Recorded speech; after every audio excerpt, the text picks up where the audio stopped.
Šajā mājā pirms 2 gadiem Jāzeps izsolē iegādājās nekustamo īpašumu, reģistrēja to zemesgrāmatā, piedeklarējās, taču joprojām netiek tajā iekšā. Es sapratu, neizlasot līdz galam, ka tas ir dzīvoklis, bet izrādījās, ka tā ir istaba 2 stabu dzīvoklī.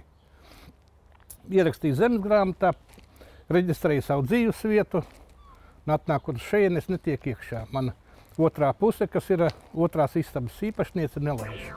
Jāzeps apgalvo, ka pirms izsoles viņam nebija iespējas pārliecināties, kā viņa kārotā dzīvesvieta izskatās no iekšpuses, jo jau tad netika ielaists mājā. Taču neņemot vērā šo apstākli, tomēr īpašumu par 6520 eiro nopircis un tikai tad sapratis, ka iegādājies kopīpašumu. Sazvanījos un pienāca pie šīm durvīm un teica, ka es esmu viens istabas īpašnieks un tas ir mans īpašums, laižiet man iekšā. Ko kundze man izlika priekšā jaunu vīrieti, kurš man psiholoģiski iespaidoja. Faktiski, ja es nebūtu aizgājis prom, arī būtu fiziski iespaidots. Viņš nelaida vienkārši man iekšā. Ko es arī uzrakstīju policijai iesniegumu par vardarbību pret manīm, bet policija nereaģēja. Viņi uzskatīja, ka tas nav nekas. Jāzeps tomēr gribējis iekļūt iegūtajā kopīpašumā, lai vismaz apskatītos, kāda izskatās viņa domājamā īpašuma daļa. Taču telefonsarunās dzīvokļa otra īpašniece, kurai nu nomainījies kopīpašnieks, bijusi nepielūdzama. Līdz beidzot Jāzeps vērsies tiesā. Tiesa pieņem lēmumu ievest valdījumā. Tā atkal zvanīja, teica, ka man ir tas ievest valdījumā, bet tik un tā nekāda reakcija nebija. Teica, ka nelaidīs un viss. Es vērsos pie tiesas izpildītājs. Samaksāja 160 eiro. Un pirmais gājiens jau bija šeit ar tiesas izpildītāju. Ar ko tas rezultējās? Ne ar ko. Man otrā puse rādīja tualeti. Viena 12. daļa, viņi saka, viena 12. daļa rādīja tualeti, kāpiņu telpu, zemes gabalu, bet ne dzīvokli, kur es esmu deklarēts. Ne manu īpašumu. Ja es gribētu tā, kā tautas metodēm, ja, ieiet iekšā ar spēku, es būtu iegājis, man bērni gatavi tam visam. Es viņus vienkārši turu. Es gribu pēc likuma, lai būtu. Es dabūju papīru 5. dzīvoklis, es gribu 5. dzīvokli. Manu istabu. Jāzepa kungs, protams, saprot, ka 2 caurstaigājumās istabās nav īsti iespējams dzīvot 2 gluži svešiem cilvēkiem, kuri viens otru nevisai ieredz tāpēc vien, ka Jāzeps savas nezināšanas dēļ ir nopircis kopīpašuma domājamo daļu. Tādēļ mēģinājis piedāvāt savai īpašuma kompanionei dažādus risinājumu variantus.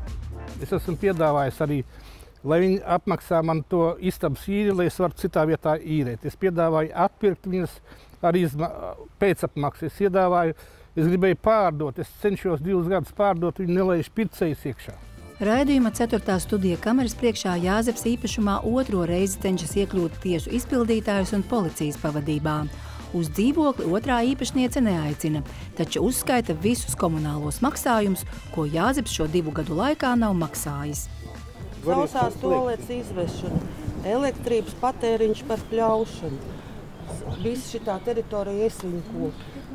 Jums arī vajadzēja piedalīties 2 gadu laikā? Ja jūs man nelaižat iekšā, kā es varu piedalīties? Bet jums vajadzēja būt atslēgu. Kā jūs man nelaižat iekšā, kā es varu piedalīties? Atslēgu, ja jūs man nedavat atslēgu? Es uztaisīšu jums atslēgu. Cilvēks vēlas jums uztaisīt atslēgas. Viņu tādiem vārdiem man apsauca, ka es nesaprotu, ka vispār sievietā. Es risinātu savu īpašumu tiesības. Es esmu samaksājis par vienu istabu. Tomēr šī tikšanās ir auglīgāka nekā iepriekš, un Jāzepa īpašuma pāriniece pati piedāvā viņa daļu atpirkt, uz ko, kā apgalvo Jāzeps, nav bijusi piedabūjama 2 gadus. Tiesa, Jāzeps līdz galam viņa solītajam tāpat vien nenotic. Tad uzrakstiet man uz papīra tagad, ka jūs esat gatavi atpirkt manu daļu. Līdz 7 mēnešiem, 1. septembrim. Līdz 1. septembrim. Tad, ja 1. septembrī nebūs, tad es atkal sniegšu tālāk.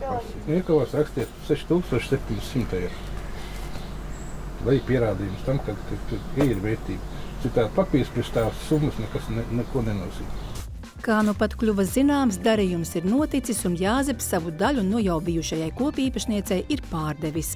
Lai arī šī 2 gadus ilgusī visai absurdā sāga ir veiksmīgi beigusies, kā izrādās ķēza kādā neuzmanības un nezināšanas dēļ iekūlās Jāzeps, juristu pieredzē nav nekāds retums. Manā praksē un pēc maniem novērojumiem, diemžēl, ik pa laikam sastopos ar gadījumiem, kad cilvēks uzzina, kas ir kopīpašums tikai tad, kad cilvēks kļūst par kopīpašnieku. Diemžēl netiek izdarīta pienācīga izpēte un tiesību apjoma noskaidrošana pirms iegādāties kaut ko tādu, ko sauc par kopīpašumu. Kopīpašums ir tiesības uz vienu nedalāmu lietu, kas pieder vairākām personām. Bez pārējo kopīpašnieku piekrišanas nedrīkst ar savu domājamo daļu neko iesākt, ne pārdot, ne pārbūvēt, ne izīrēt.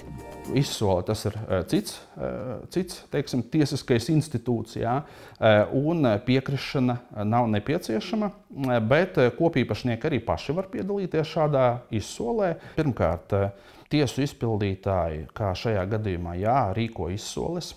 Tās notiek šobrīd elektroniski, jā, elektronisko izsoļu portālā.